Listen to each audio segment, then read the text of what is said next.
guys, welcome back to the channel. It's me, Gaz, and today I'm making a mead. Video number 2 today. I was supposed to be bottling a load of the session mead, but that didn't go very well. It's kind of fermented itself out with the honey that I'd put in to back sweeten. So yeah, not good. So anyway, without further ado, we'll tell you what mead we're going to be doing. It's going to be a Parma Violet mead. I don't think it's been done before. I like the idea of doing something that someone's not done before. It's not anybody else's recipe, it's just my own madness. So yeah, well, I've got the kettle boiling over there. I'm going to add these honeys into there. I'm using the normal amount of honey, I think. Although what I might do is use less, because that's going to have a fair bit of sugar in it. I'm going to go for 1.5 of these because I learnt my lesson from the Pisa, which was the pear mead that I bottled. Was it yesterday? Could have been yesterday. Who knows? And yeah, because it had a lot of sugars in it itself, it sent it absolutely skyrocketing. It went to like 17% before it had finished fermenting. And although it was nice, I think that high ABV kind of like hindered the flavour. And let's face it, if you're going to stick a load of Parma Violets in a beverage, you're going to want to taste the Parma Violets. So, and just whilst doing that, I've tipped the old bloody thing in without realising. Right, so that's how much we're going to use. Oh, flipping heck. Too busy waffling on. Right, so sod it, we're going all in. We're going for a super strength Parma Violet. Oh my days. You know, sometimes I do wonder. So get some hot water, and we're just going to top one of these up with some hot water for now. Put that to the side because we're going to use that in a sec. What the hot water does is it allows you to get all of the residue out, but just remember it's going to pressurize, so you need to release that a couple of times as you go, and be careful because it's bloody hot. Ouchie. Yeah, very hot, but it gets the job done very quickly. Probably better if you let it cool down a little bit, to be fair. Yeah, that exactly. That in its entirety. Yeah, that is it in its entirety. What a day. Probably should have waited until tomorrow because I'm flipping knackered, but I just want to get it done. Get it on. Get them bubbles going. Right, so in that goes. We've got all the residue out of there. There is some in this from earlier on, so I'm not going to waste it. The bees made it, so I'm using it. Let's get these out of my way for now. Right, so I thought about this for a while actually. I thought, do I crush them down or do I put them in whole? I'm going to put them in whole because I think if I crush them down into a powder, there's every possibility that it will cause a bit of a problem. Let's put a bit of cold water in this, and then we'll put a bit of hot water in, depending on what temperature we're at.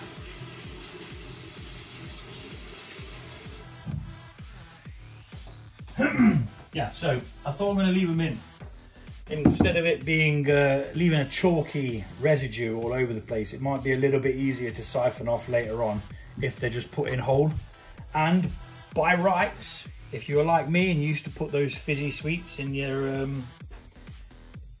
drink of juice and that, then you'll know that they kind of just sit there, mellow down a little bit.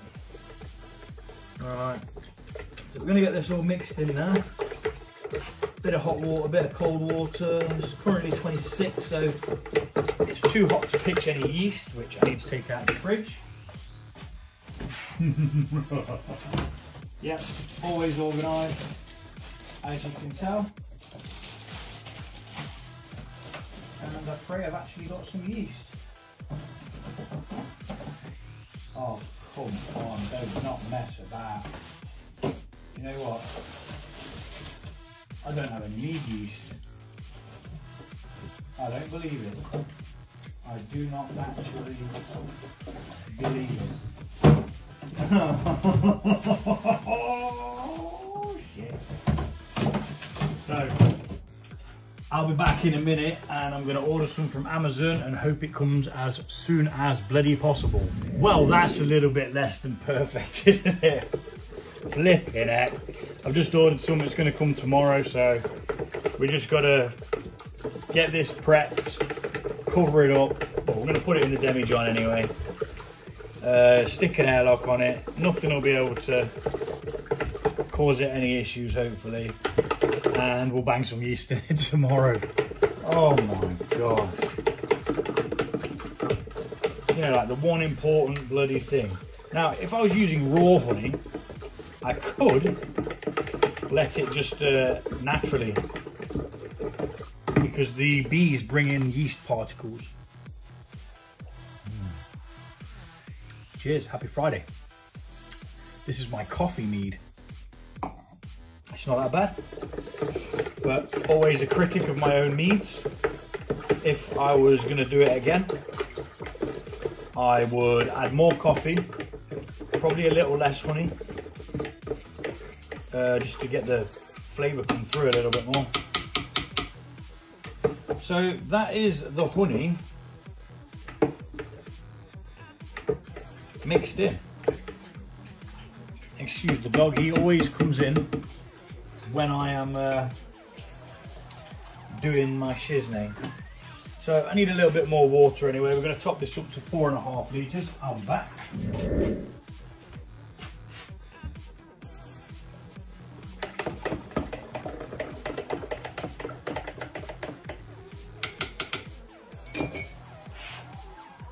So that's near as damn it. It just needs a little bit more.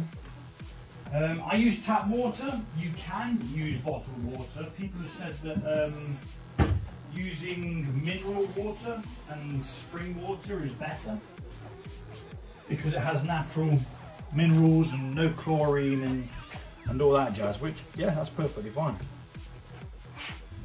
I do not doubt it at all. And there we go, that's as near as damn it.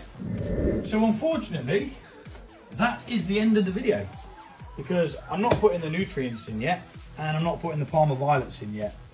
So once that, I'm not even going to oxygenate it because that would be stupid. So once the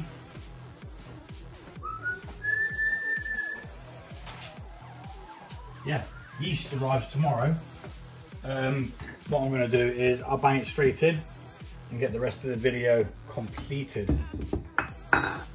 But until then, here's a sped up video of me tipping this honey water in.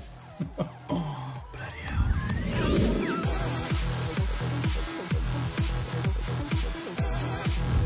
And there we have it, 4.5 litres. Now, you may look at that and think, oh, I could fit a bit more in that. Well, at your own risk, do so.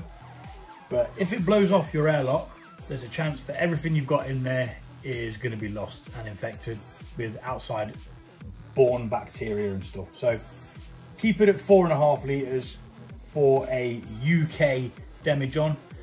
If you're in America, check your own rates out as to what it transfers as, because our gallons are different to your gallons, I'm sure. I think a US gallon's like 380 something. I don't know.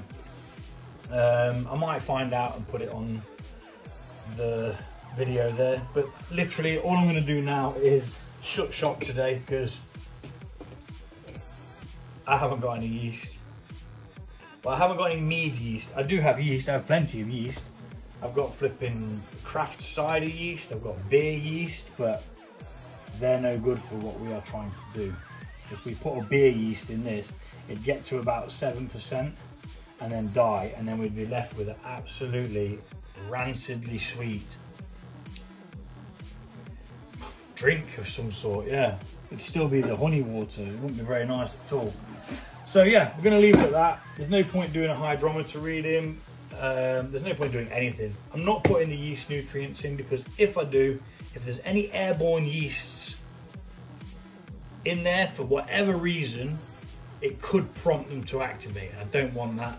I haven't done a natural, wild yeast fermentation yet. I do plan to, but I need to get hold of some reasonably priced raw honey beforehand, because it's just so goddamn expensive. This stuff that I use, the Blossom Hill, is blended from loads of different places all over. So yeah, it's a bit naff, but you know what? It does the job. So yeah, that's that's that. There's no point even labelling it up, because it's not even Parma Violet flipping mead, is it? It's just flipping honey water. Right, and that's the end of the video. So yeah, happy Friday, have a good weekend, and I'll see you all soon for the rest of the video.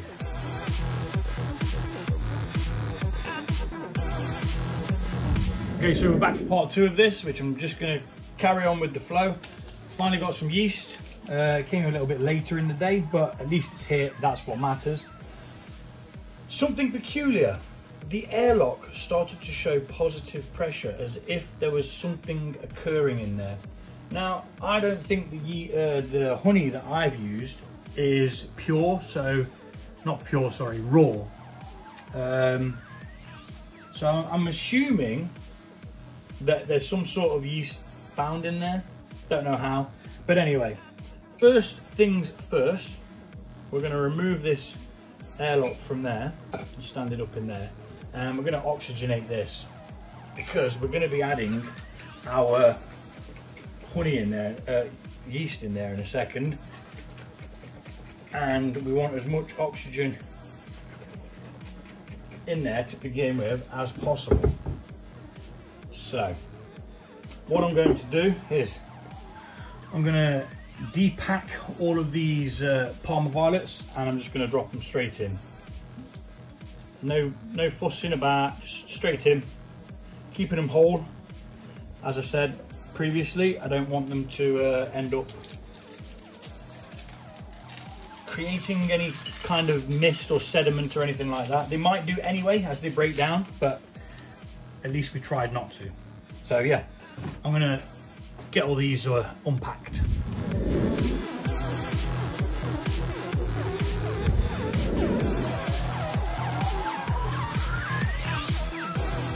Okay, so that's them unpacked, and now we're going to proceed to put them in. Strange brew, but you know what? I like doing random shit. Break the mold, man. There are no rules when it comes to making fermented beverages, and it could create something bloody nice. It could, obviously, taste like ass, but hey, you gotta try.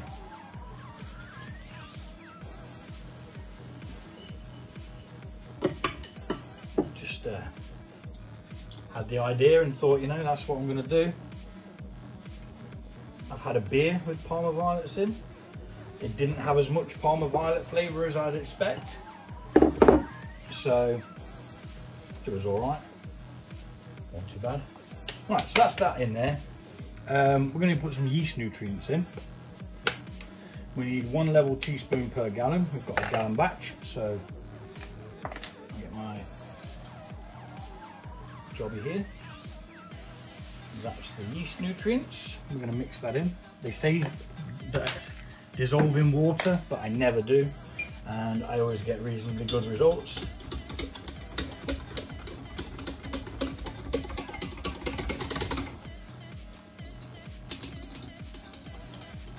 Okay, and then we add the yeast. I'm going to be using half a pack, as always, because this can do 23 litres, and we've got 4.5. So we don't need a full pack. Full pack would be extremely excessive and unneeded. I'd say 80% of my meads that I've done using half a pack, so it works. Righto, mix that in. Adding additional oxygen, of course.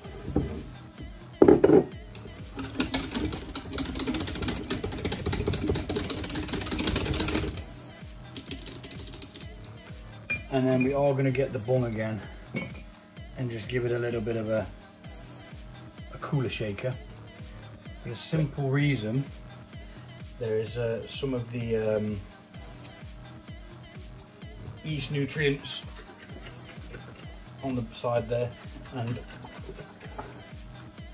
the more we get in there, the better. No doubt about that. It'll be happier.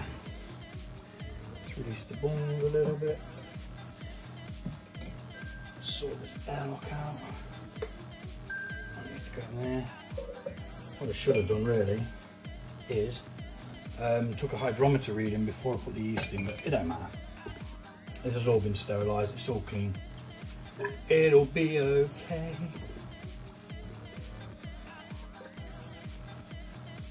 You need a hydrometer reading at the beginning of a mead, simply because you need to know how much sugar you've got in there that can be fermented, which will give you a rough indication of what you stand to produce.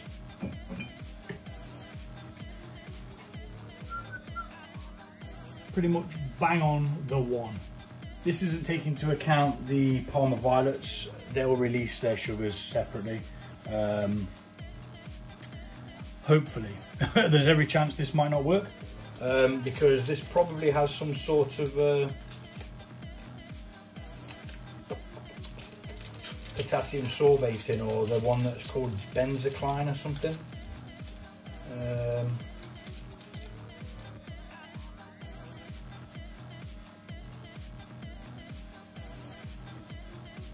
Not from what I can see, but hey, I'm sure we'll find out. So that's at 1.000, which is a good start.